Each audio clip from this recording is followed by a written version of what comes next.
Rev up your engines.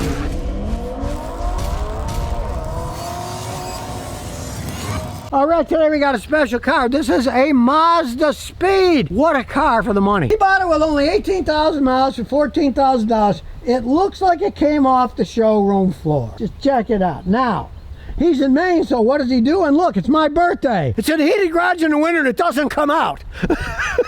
That's how it stayed so good. The salt has not touched this car. Nice interior. I mean, look at that. It's like it just came off the factory floor. Now, years ago, somebody once said, if only they could put a Japanese motor in a British MG sports car, they'd make a fortune. Well, Mazda went one better, and they built the whole car that are pretty much ultra dependable, don't break down like British cars. And the Mazda Miata then outsold the British cars. They had sold like, close to 600,000. This is the first lightweight roadster two-seater that sold more than 1 million units that was ever made on planet Earth. And it makes total sense because they are dependable, unlike the British cars that were also fun to drive, but these don't break. They just keep going and going. He's on it for 12 years. And yeah, his maintenance. He changes the oil filter when the tires wear out. He puts new tires on it. I mean, that's it for these things. They are an awful lot of fun to drive around. They've overhead cam ones. These engines can run forever, and these special ones came with a turbo. So, the one real downside of these cars is that even with a manual transmission, they were too slow. This one isn't. Now, a lot of guys, like I say, these are unique ones. They only made a few thousand of them. A lot of guys will put superchargers on them and they turn into real screamers. It costs a reasonable amount of money, but these are pretty well-built engines. They can take quite a bit. For example, this one doesn't burn oil and it's a lot more fun to drive with the turbo. Normally, I'm not a turbo fan, but in this case, you'll have a lot more fun with a turbo in this thing. It's not like you're taking some crappy engine like a Ford Fusion and throwing a turbo on it, and yeah, it's going to blow up. These things are pretty well made, and you put the turbo on, or if it doesn't come with one like this, superchargers are a lot easier. They got a bolt-on supercharger kit for these things. You'll have even more fun with these things. Now, he admits he's an old man with it, but I had a customer in Houston, Texas, who was a lawyer, and he raced these things. He'd buy them, and he'd have other people soup them up for him, and he raced them around until one thing happened. He took it to the Austin, Texas Grand Prix racetrack and found out how much money it cost if you run into one of those bumpers. And that was the last time he raced it anymore. Being a Mazda, made in Japan, AC, everything on it still works because they were pretty solid made. And you can see, they still got the original radiator. Now he did modify it. He put the chrome gas cap, and it really does make it pop, I gotta say. That was a smart one. A lot of times, people put goofy additions like carbon fiber ones that wouldn't go with this car at all, but as you can see, it flows with the rest of the car. It's a really nice addition. So now comes a moment of truth, the giant computer. Let's see what it says, what shape this thing is in. Since it's never broken, the owner has never had a computer hooked up to it, and he's curious about what happens after 20 years. Well, we're gonna find out. We'll do auto VIN. We'll look around with the top down, real comfy seats. I like the twirly AC vents so you can put them wherever you want. And we're in dinosaur days. It does have a CD player and a tape. Wow, look at that. He had a CD, but he moved it. Simple heat and air conditioning. They work, easy to use. And yes, you could turn the passenger airbag off if you want. The earlier Miatas, we had crank windows. These have power windows. We had to manually put it in because it's old. And see, it's still a baby. It's only got 46,578 miles on it. Knows it's a turbo though, 1.8 liter manual with California emissions. So we'll do the fault scan, see if anything pops up. The trouble codes is a 0. So he's gonna be real happy. Let's look at live data. See what kind of shape stuff's in. We'll start her up. All right, here we go, live data. Remember, black's good, red's bad. Now it does show that it's got a small evap leak, but it hasn't tripped any codes. So it probably needs a gas cap. If he wants to put a gas cap on, he can put a gas cap on. But this is old enough, it doesn't do emissions testing anymore. It runs perfectly fine, and it can't be a serious leak because it hasn't tripped any of the codes yet. The data shows it's a little bit off, but it hasn't tripped the code. So it's less than 20% off. So let's look at the important data here. Fuel pulse is normal, milliseconds. Generator's putting out 15 volts. Mass airflow is normal.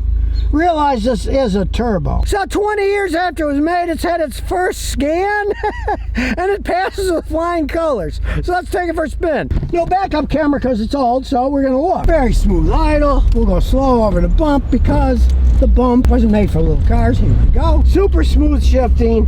If you don't know how to drive a manual transmission, this is the car to learn on. Hydraulic clutches, very easy shifting. It's a 6-speed manual tranny. And for a small wheelbase car, this thing actually rides pretty smoothly over these horrible roads in Rhode Island. I can't wait to try out the turbo. That's been years since I've driven one of these turbos. All the other ones are fun to drive. They left a little bit for acceleration for sure. And this is a turbo, so we'll see what that's like. Whee! Man, this thing is fun. Makes climbing hills that much easier. Hey, completely different Miata with a turbo. And it hasn't adversely affected it at all. It doesn't burn any oil even though it's 20 years old. Mind you, he says he drives like an old man. I may be an old man, but I don't drive like one. I love the rag top. Just like being on a motorcycle, only you're safer. Man, this thing's a lot of fun to drive. I want to buy it. Plus, like I said, it's surprisingly smooth even on bumpy roads for a little car like this, small wheelbase. One of these Mazdas with a turbo is so much more fun to drive. Didn't make it burn any oil or anything. Once you put it in first, it really took off. I mean, beautiful car. Hey, I'll offer him what he paid for it.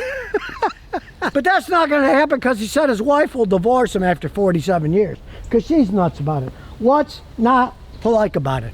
Like I say, the original downside of these was people would say, oh, that's a girl's car. That's a girl's car. With the turbo, it's not a girl's car. It's anybody's car. Wants to have some fun driving around. You can drive it as slow as you want or as fast as you want. Have a lot of fun. They don't break down. The only thing you got to worry about is lunatics in big trucks. Just stay away from them when you're driving down the road. And hey, if you can find one like this, snap it up. Even if you don't like convertibles, if you can get a deal, you could sell it to somebody else. But hey, what's not to like about one of these things? They're not like the British ones that were fun to drive. And they still sold hundreds of thousands of them, even though they broke down like no tomorrow. These don't, and they sold over 1 million of them for good reasons. And here's some bonus questions and answers. Zasir says, I have a loud scraping noise at idle. My AC doesn't work. Why is my car making a loud scraping noise at idle and the AC blows hot air? The AC clutch moves slowly. I suspect compressor clutch. Am I way off? No, you're right on the line. And here's the thing. The noise is your air conditioning compressor and or the clutch making a noise because it's broken. It has to spin at the same exact speed as the rest of the pulleys. And if it's going slower, it just means that the clutch system is breaking down and or the compressor. But I've told people this 1,000 times, and if you value your money, do what I got to say. Don't go and tell some guy I want a new clutch on my compressor. When compressor clutches break, they usually break because the compressor is wearing out. It strains the clutch too much, then the clutch breaks. So if you go through all the trouble of pulling the compressor off, taking off the clutch, putting a new clutch in, and they're not cheap, putting it all back together, you'll probably find that new clutch is going to break in a very short period of time because the compressor's wearing out. Only use brand new compressors with brand new clutches. That's the only way that I'll do them anymore for people, because I've had people, they were cheap. They wanted, oh, put a clutch on. I said, I'll put it on, but I'm not going to guarantee anything because you should replace the whole thing. And you did. And sometimes it might last for a year or more. Sometimes a month later it'd break again. You got to replace the whole thing. And if you're smart, unless you're selling the car right away, it's got to have AC and you're selling it to get more money. Right? If you're going to keep the car. Do not buy rebuilt or remanufactured AC compressors either because they're garbage. I see sometimes over 40% of them don't even work correctly. They're rebuilt. Air conditioning compressors are cheap enough these days.